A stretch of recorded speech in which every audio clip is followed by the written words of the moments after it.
Bienvenue à Observatoire Astral. Aujourd'hui, nous voyagerons au cœur glacé de la planète, vers une île recouverte de kilomètres de glace, où quelque chose est en train de changer. Sous cette surface blanche, silencieuse et apparemment immobile, existent des structures, des anomalies et des cicatrices géologiques qui ont éveillé l'intérêt urgent des plus grandes puissances du monde. Nous ne parlons pas seulement de minéraux, nous ne parlons pas seulement de science, nous parlons d'impacts colossaux, de feux cachés sous la roche et de constructions humaines enterrées en secret. Qu'est-ce qui est réellement enseveli sous la glace du Groenland? Pourquoi maintenant? Et pourquoi semble-t-il que le temps s'épuise? Si ce sujet vous intrigue, soutenez ce contenu avec un j'aime. Abonnez-vous à la chaîne pour ne pas manquer les prochains mystères de l'univers et de la Terre. Et à la fin de la vidéo, dites-nous dans les commentaires quelle découverte vous a le plus marqué. Maintenant, respirez profondément et pénétrons dans la glace. Pendant des décennies, le Groenland a été perçu comme un désert blanc, un territoire isolé, hostile, prévisible. Lorsque les scientifiques ont commencé à utiliser le radar à pénétration de glace pour cartographier la roche sous la calotte glaciaire, ils s'attendaient à trouver une surface relativement uniforme, une base tranquille soutenant des millions de tonnes de glace. Ce qu'ils ont découvert fut tout autre. En 2013, après avoir intégré des données accumulées pendant des années, une carte inattendue est apparue. Sous 3 km de glace se révélait un canyon gigantesque, s'étendant sur environ 750 km depuis l'intérieur de l'île vers le nord-ouest. Profond, imposant, plus long que le Grand Canyon. Et il n'a pas été sculpté par la glace, il a été creusé par l'eau. D'anciennes méga-inondations libérant des volumes colossaux ont arraché la roche avec une violence capable de fracturer le socle comme du verre. Ce système fluvial existait avant la calotte glaciaire actuelle. Il appartient à un Groenland sans glace, à un monde antérieur. Mais ce n'était pas la seule découverte. Au nord-ouest, sous le glacier Hiawatha, est apparue une forme circulaire parfaite. Un rebord surélevé, un centre relevé, une dépression qui ne semblait pas naturelle. Les recherches ont confirmé ce qui paraissait improbable. Un cratère d'impact d'environ 31 km de diamètre dissimulé sous 1 km de glace. L'analyse des sédiments a révélé du quartz choqué, une signature sans équivoque. Seul un impact à très haute vitesse peut déformer ainsi la structure cristalline du quartz. Ni volcan, ni pression tectonique, seulement le choc brutal d'un astéroïde. L'objet aurait mesuré au moins 1,5 km de large. L'explosion aurait illuminé le ciel avec une intensité supérieure à celle du Soleil, un événement visible à des centaines de kilomètres.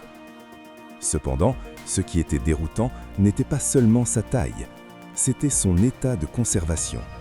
Après des millions d'années de glaciation, la glace aurait dû éroder la structure jusqu'à la rendre méconnaissable. Pourtant, le rebord reste défini, la profondeur persiste, comme si la glace, au lieu de la détruire, l'avait protégée. Et il y a quelque chose d'encore plus inquiétant. Les couches profondes de glace, qui dans presque tout le Groenland enregistrent des centaines de milliers d'années d'histoire climatique, disparaissent à l'intérieur du cratère. Là, l'archive du temps semble interrompue. Comme si quelque chose avait altéré la formation de la glace à cet endroit précis. À 183 km de distance, une autre structure de dimensions similaires se cache sous 2 km de glace, avec un rebord surélevé, avec des indices gravimétriques compatibles avec un impact, sans confirmation officielle, sans emplillon direct.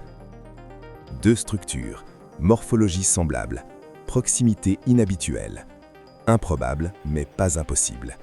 Et sous tout cela, un autre acteur silencieux reste actif. Entre 80 et 35 millions d'années, le Groenland a traversé une zone d'intense activité thermique associée à un panache mantélique. Cette chaleur a laissé une cicatrice souterraine gigantesque. Aujourd'hui, une partie de la glace repose sur de l'eau liquide. La chaleur est toujours présente. Elle fait fondre la base par en dessous. Elle alimente des courants glaciaires qui s'accélèrent au-delà des prévisions des anciens modèles. Pendant des années, ce facteur n'a pas été intégré dans les principales projections. Une question inévitable surgit alors. Si tant d'éléments sont restés hors des modèles, qu'est-ce qui reste encore à découvrir? À mesure que les études progressaient, les chercheurs ont commencé à remarquer quelque chose d'encore plus subtil et perturbant. La topographie sous la glace ne révèle pas seulement des cicatrices du passé, mais des systèmes dynamiques qui continuent d'interagir avec la calotte glaciaire en temps réel. Des capteurs sismiques installés en points stratégiques ont détecté de profondes micro-vibrations, de minuscules signaux qui ne correspondent pas à des fractures superficielles de la glace, mais à des processus se produisant à l'interface entre la roche et l'eau sous-glaciaire. Cette limite, invisible à l'œil humain, fonctionne comme une frontière vivante. Là, la glace n'est pas un solide absolu, elle est pression, friction et flux. Lorsque l'eau liquide s'accumule sous des kilomètres de masse gelée, elle agit comme un lubrifiant, elle réduit la résistance, elle permet à d'immenses sections de glace de glisser plus rapidement vers l'océan. Ce phénomène n'est pas uniforme, il se concentre dans des couloirs spécifiques, comme s'il existait un réseau caché de canaux redistribuant l'énergie sous l'île. Des modèles thermiques récents suggèrent que la conductivité du socle rocheux varie davantage que prévu. Certaines zones dissipent rapidement la chaleur, d'autres la retiennent pendant des millions d'années. Cette hétérogénéité implique que le sous-sol groenlandais n'est pas une plateforme homogène, mais une mosaïque géologique complexe, formée de fragments d'anciens continents assemblés à des aires reculées. Chaque fragment possède sa propre histoire thermique, sa propre composition minérale, sa propre réponse au poids de la glace. De plus, des études magnétométriques ont identifié des anomalies linéaires traversant des secteurs du nord et du centre de l'île. Ces anomalies pourraient correspondre à d'anciennes failles profondes ou à des ceintures de roches hautement magnétisées, vestiges de processus tectoniques survenus lorsque les continents avaient des configurations totalement différentes. Le Groenland, en ce sens, est une archive tridimensionnelle de la dérive des continents.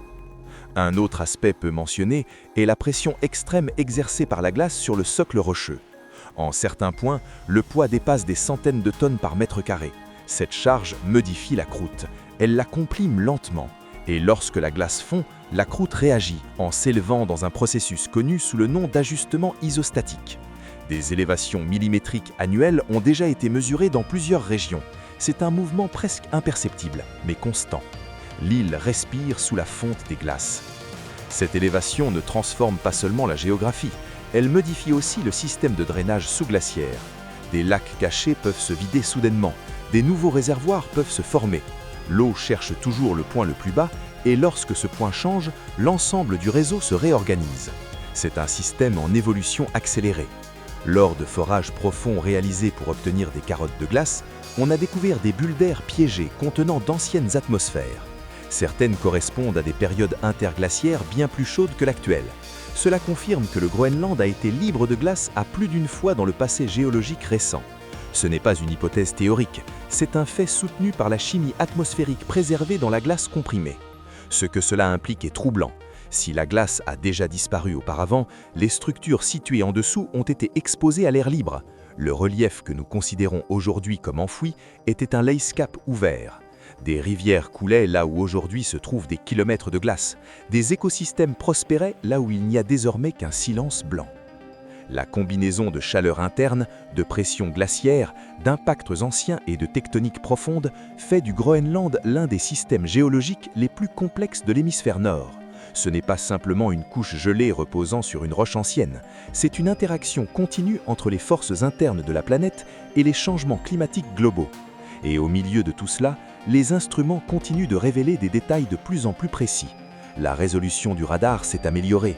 Les satellites mesurent des déformations de quelques centimètres depuis l'orbite.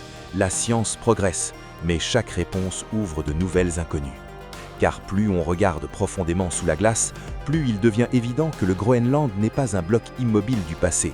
C'est une structure active, changeante, chargée d'histoire géologique et d'énergie latente. Et cette énergie, silencieuse mais persistante, pourrait redéfinir non seulement l'avenir de l'Arctique, mais aussi l'équilibre global tout entier. En 1959, en pleine tension géopolitique, une base militaire a été construite à l'intérieur de la glace groenlandaise. Des tunnels creusés, un réacteur nucléaire installé, des soldats vivant sous la surface gelée. Le discours public parlait de recherche scientifique. La réalité incluait un projet stratégique bien plus ambitieux. Les tunnels ont commencé à se déformer. La glace se déplaçait plus vite que prévu. L'installation a été abandonnée dans les années 1960. Le réacteur a été retiré. Mais pas tout. Des milliers de litres de carburant, des déchets, du matériel contaminé. Ils restent piégés sous la glace. Des décennies plus tard, des instruments civils ont détecté accidentellement les vestiges de cette ville souterraine. Ils ne la cherchaient pas, elle est simplement apparue sur le radar. Cela ouvre une autre dimension du mystère. Pendant des années, des programmes classifiés ont effectué des vols et des scans avec une technologie avancée. Des équipements conçus spécifiquement pour cartographier ce qui se trouve sous la glace. Cependant, une grande partie de ces données n'est pas publique. Le silence institutionnel, dans certains contextes, peut être plus éloquent que n'importe quelle déclaration. Pendant ce temps, l'Arctique se réchauffe à un rythme accéléré. La glace s'amincit. Ce qui a été protégé pendant des millénaires commence à se rapprocher de la surface. C'est comme si la Terre levait lentement le rideau. Un canyon ancestral sculpté par des inondations catastrophiques. Une zone géothermique encore active sous la croûte. Un, peut-être deux, cratères d'impact colossaux. Une base nucléaire abandonnée. Et des réserves minérales stratégiques qui alimentent la compétition mondiale. Le Groenland n'est pas seulement de la glace. C'est une mémoire géologique compressée, c'est une archive climatique, c'est un échiquier géopolitique. Chaque couche est une page. Chaque anomalie, une question. La glace n'est pas le vide, c'est une contention. Et cette contention s'affaiblit. Il existe un phénomène peu mentionné qui ajoute une autre couche d'émerveillement à ce scénario. Les signaux radionaturels qui voyagent sous la glace. Des études menées dans les régions polaires ont montré que certaines fréquences peuvent se propager à travers des couches glaciaires denses, rebondissant sur des interfaces internes comme si la glace était un gigantesque miroir translucide. Cela signifie que, pendant des décennies, non seulement des structures physiques ont été cartographiées, mais que des résonances invisibles ont également été enregistrées. Des échos électromagnétiques révélant des densités, des fractures et des cavités cachées. La glace n'est pas seulement solide, elle est aussi un milieu qui transmet les murmures du sous-sol. Il existe également un détail fascinant dans les analyses isotopiques des sédiments sous-glaciaires. Certains minéraux trouvés dans des échantillons profonds présentent des traces chimiques qui ne correspondent pas exclusivement à l'environnement arctique actuel. Ils indiquent des processus d'oxydation qui ne se produisent que lorsque la roche a été exposée à l'air libre pendant de longues périodes. C'est comme si la Terre sous le Groenland avait respiré selon d'anciens cycles, alternant entre une congélation absolue et des paysages ouverts baignés de soleil. Chaque grain minéral est un témoin microscopique d'un climat perdu. Si nous élargissions l'échelle, le contraste devient presque cosmique. Alors que la surface paraît statique et silencieuse, en dessous se développe un système comparable à une planète dans la planète. Des lacs obscurs, des courants invisibles, des fractures profondes qui stockent une énergie accumulée pendant des millions d'années. Symboliquement, le Groenland est comme une capsule temporelle scellée par la nature, attendant le moment où le seau commencera à se briser. Il existe aussi une curiosité liée au son. Des recherches menées sur les glaciers ont montré que la glace produit des vibrations continues, des fréquences basses pouvant être traduites en sons perceptibles. Lorsque ces signaux sont accélérés, on obtient quelque chose ressemblant à une plainte lointaine. Un murmure constant généré par le mouvement, la friction et la pression. Imaginez des millions de tonnes se déplaçant lentement, produisant une symphonie grave que nous n'entendons jamais, sans instruments spécialisés. C'est le battement du cœur de la glace. En termes temporels, l'épaisseur actuelle de la calotte groenlandaise représente des accumulations de neige compactées sur centaines de milliers d'hivers. Chaque couche annuelle est une ligne dans un calendrier naturel qui précède notre civilisation à une échelle difficile à concevoir.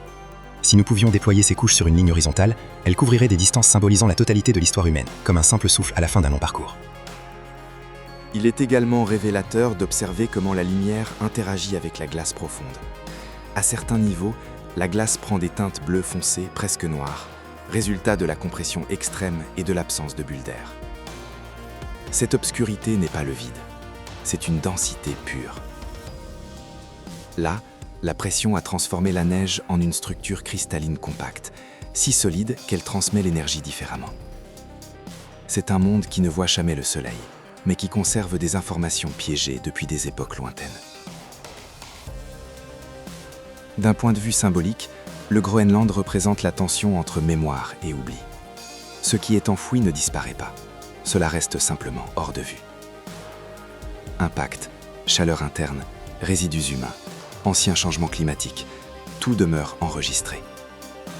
La question n'est pas de savoir si ces archives existent, la question est de savoir quand elles seront exposées. Et ici apparaît une métaphore inévitable. La glace fonctionne comme une voûte. Pendant des milliers d'années, elle a protégé, isolé et préservé. Mais aucune voûte l'est éternelle lorsque la température change. Lorsque l'équilibre thermique se modifie, la serrure naturelle commence à céder. Pas de manière brutale, mais progressive, presque imperceptible. À l'échelle planétaire, l'Arctique agit comme un régulateur climatique. Sa surface blanche réfléchit le rayonnement solaire vers l'espace. Lorsque cette surface se réduit, davantage d'énergie est absorbée par l'océan sombre. C'est un effet domino qui amplifie le réchauffement. Le Groenland n'est pas un acteur isolé. C'est une pièce maîtresse de la machine climatique mondiale. Et peut-être que l'image la plus frappante est la suivante. Sous des kilomètres de glace, dans une obscurité absolue, existent des paysages entiers qui n'ont pas vu la lumière depuis des centaines de milliers, peut-être des millions d'années. Des montagnes enfouies, des vallées scellées, des rivières fossilisées. Tout attend silencieusement. La grandeur de ce scénario ne réside pas seulement dans la géologie ou dans la politique, elle réside dans l'échelle. Nous parlons de processus qui ont commencé avant l'existence de l'humanité et qui se poursuivront bien après. Le Groenland est un rappel que la planète fonctionne sur des échelles de temps qui dépassent notre imagination. Et maintenant, en cette ère de changements accélérés, cette horloge profonde semble marquer une nouvelle phase. Lorsque nous rassemblons toutes les pièces, l'image est puissante. Un territoire couvert de kilomètres de glace qui dissimule des cicatrices cosmiques, une chaleur interne persistante, des vestiges humains oubliés et des ressources stratégiques d'une immense valeur. La question n'est pas seulement ce qu'il y a sous la glace, la question est pourquoi cette urgence? Pourquoi maintenant? Peut-être que la réponse réside dans le temps. La glace fond. Les modèles évoluent. Les archives cachées pourraient cesser d'être protégées par la nature. Le Groenland est un pont entre un passé profond et un avenir incertain, entre la géologie et la stratégie, entre la science et le pouvoir. Et peut-être que le plus inquiétant n'est pas ce que nous connaissons déjà, mais ce qui n'a pas encore été révélé. Si ce voyage vous a fait réfléchir, soutenez ce contenu avec un j'aime. Abonnez-vous à la chaîne pour continuer à explorer les grands mystères de la planète et du cosmos, et dites-nous dans les commentaires laquelle de ces découvertes vous a le plus marqué. Merci de nous avoir accompagnés jusqu'à la fin. À la prochaine vidéo sur la chaîne Observatoire Astral. Merci de votre écoute. Que Dieu vous bénisse et à très bientôt.